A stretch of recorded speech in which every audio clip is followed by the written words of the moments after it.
you guys are doing. I think you guys are doing really well. And today I am launching one of the new video with question answers. And in my last video I already shared the questions with you. But due to my project pressure, I am not able to launch a new video with answers. So today is the day where I am thinking that why I am not sharing the answers with you. So I able to manage time and I'm just sharing that answers with you. And I think it's really helpful that if you can watch the full video, then you can understand the topic in the question I have brought in the last time. So that answers will be shared with you today. So yep, let's get started. So the first question is define job instance, right?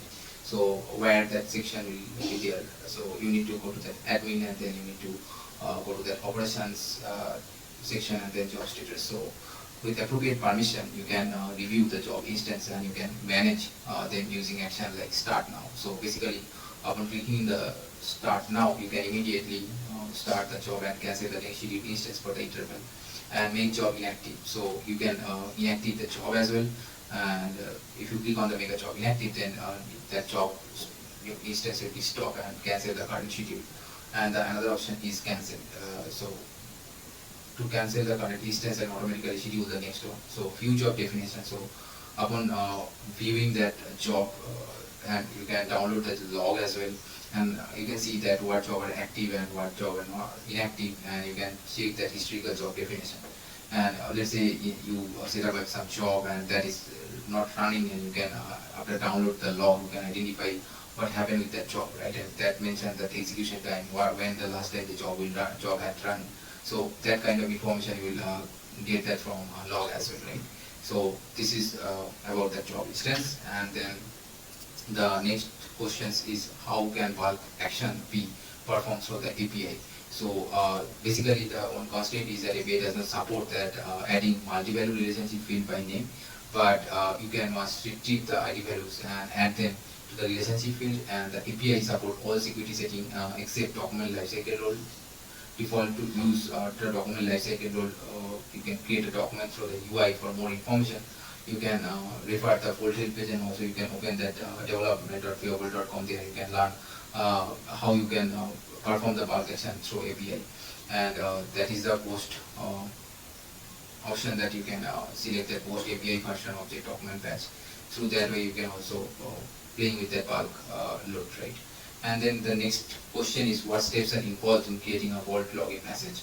So sometimes you can, when after opening the Vault, you will get one login message. So how that can be configured. So you need to active the login message through admin section, and you need to go to the admin, then configuration, and then clicking on the login message, and then you can click the edit, and you can check what login message are enabled. If edit needed and any modification needed, you can do that.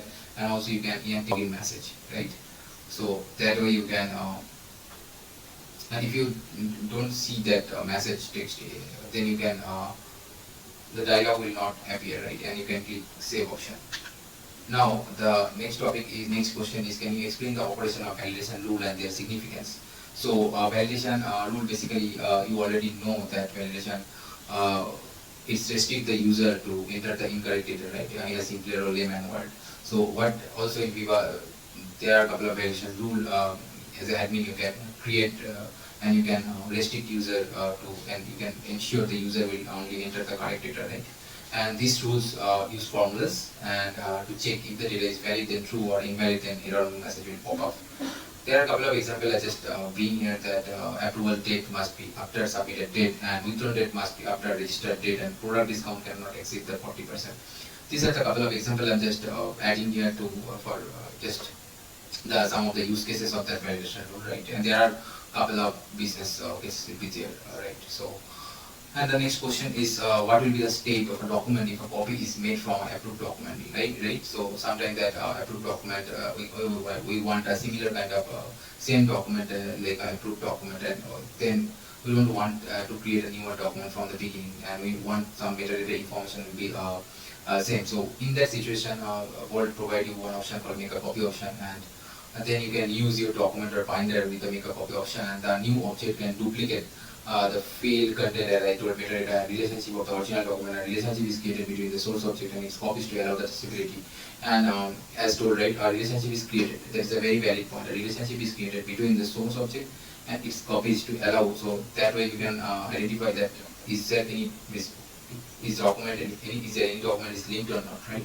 So that way you can find the traceability, right? And also the OneNote is when you make a copy.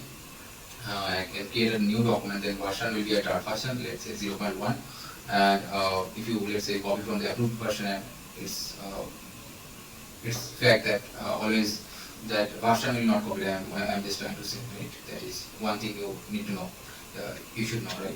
And then the next question is explain the functioning of default and override role-based permission. So you can also use the atomic security to define default state behavior if the object has that record level security enabled, and that is through matching sharing rule and custom sharing rule. Then mostly the behavior will be a default state, and also you can override that certain application role. Let's say some study manager want an extra privilege than study viewer, right? In that particular case, in certain lifecycle state, you want to override that permissions, like override the access, right? That can be done, right? So document to be set and obsolete state. So we know, right, in JSP system we should not delete any document just if the document will be valid, then you should not, if not needed, then also you not delete the document. So obsolete is kind of also obsolete. Some user not able to see that document with, they don't have any permission, but admin or role owner they can able to see the document. So basically when a document created incorrectly or created by mistake and not needed, then instead of delete, obsolete is a good option, and then business admin or system admin can move the document to obsolete state, and some IRL also can move the document to the obsolete state, but visibility of that document will be only for system admin and fault owner, and also sometimes business admin, right? And when so in theoretical, when a document move to this state via the make obsolete action or another custom action, all version of the document also move to that obsolete state. Fault only apply the entry criteria and entry action to the latest version of the document. So now the next question is describe the process of object workflow and lifecycle management. So this is a very key questions often asked by the interviewer, right? So what is workflow and what is lifecycle state? I told many times with many answers, many times in my past video as well. So basically our object workflow is a series of steps configured in a fold aligning specific business process. Let's say one of the object was submission or any record started, and that seemed to be the reviewer. They review that and then they will approve that record or approve that object, right? And then send for the another level of approval process. So this whole business process, and that's, I'm just saying one of the examples. This business process, how you build that until unless if you don't have proper workflow.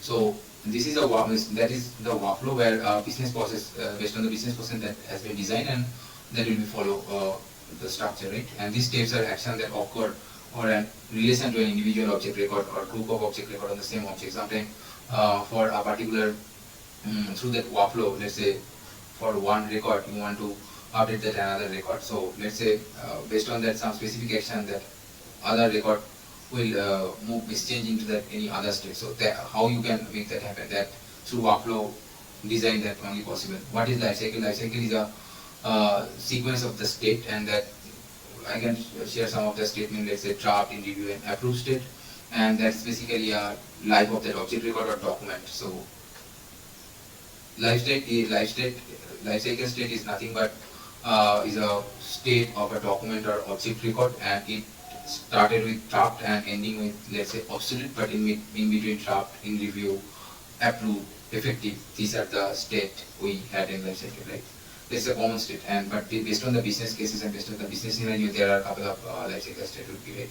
Can you explain the functionality of Fold API? So FugaVault provide a simple, powerful, and secure API that allows software program to write script and program to interact and integrate with FugaVault. So I'm sharing in the description section that developer.fugavault.com. There you'll learn FugaVault API, how that works, and I'm just sharing a very basic information here. I don't want to lengthy video because no people want to like that lengthy video. So you can go there and just learn how API will work. What is the difference between outbound and inbound package?